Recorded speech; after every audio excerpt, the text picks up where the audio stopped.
Hi, this is Jeremy with Insights Web Analytics, and today we're going to be looking at Google Analytics and how to find if potentially something is broken on your site, whether that be a rendering issue, a mobile responsiveness issue, a browser issue, etc. So the first thing we're going to do is we're just going to navigate to the Audience Mobile Overview page. That'll just give us a quick look around at your desktop mobile conversion rate. So mobile usually converts at about 0.8 times desktop, in which case we can see with the 0.82 versus 1.2, it's a little bit lower than expected, but not hugely. So I'm not worried yet. But first, that's your first indication. If, for example, your C is 5-6 times lower, then your site is probably not mobile responsive or blocking something.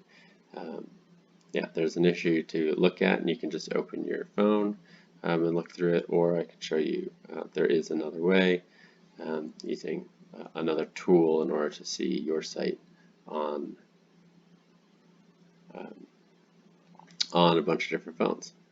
Okay, so first off, we look at this, and then let's do some more investigation. Let's take a look at browsers. So we can do the secondary dimension, pull up browsers. Here you can see that we've got a bunch of tons of browsers, but most of them have like this barely any users, so most of that won't be worth your time. In order to filter that out, we click the little advanced button over here, and we're going to say include users greater than 200, so that way we know that we should at least be seeing 1 or 2 conversions. So here what we can do is we can look and we can see, okay, mobile Safari app has a much lower conversion rate, about a fourth of the other mobiles, phones, stuff, which is going to be right down here. So that's a potential indication. My bet is that they're mostly coming from a specific email in terms of here. It would definitely be something I'd investigate, but I do happen to know that there is potentially a reason for that. Alright, so if we look beyond that though, so our desktop conversion rate is usually about like this 1.2 in the ones for sure. But you can see we've got 2 of them, Internet Explorer and Firefox, right here that are about half of what we'd expect.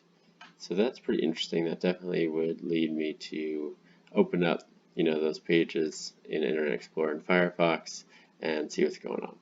So that's a quick indication that says something may be off here.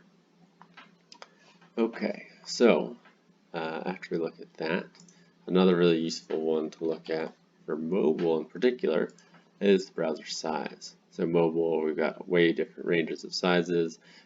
Versus desktop, you're not going to see nearly as many. But here we go. So looking at mobile, we can see that we've got a couple zeros here, which isn't the best. So that's something to keep in mind when we're looking. And we actually see a bunch of them under our around 0.8%. So there may be a couple issues, especially it looks like once we get maybe a little bit bigger, we're seeing far higher conversion rates. So these little bit smaller phones seem to be potentially having some issues. So if that does look like an issue for you, what you can do is there's a site called Responsinator. It's really easy. You just type in your site, the upper left-hand corner, and then it will give you renders of your site and a bunch of different things. So you've got iPhone landscape, Android 2 pixels, landscape and normal. It just it goes through a ton of phones that allow you to look and see what you have. Alright, and so that's how you look for whether or not you've got any issues on mobile browsers, specific things that you might be able to then quickly find and address on your site. And that will end it for today. Let me know if you have any questions.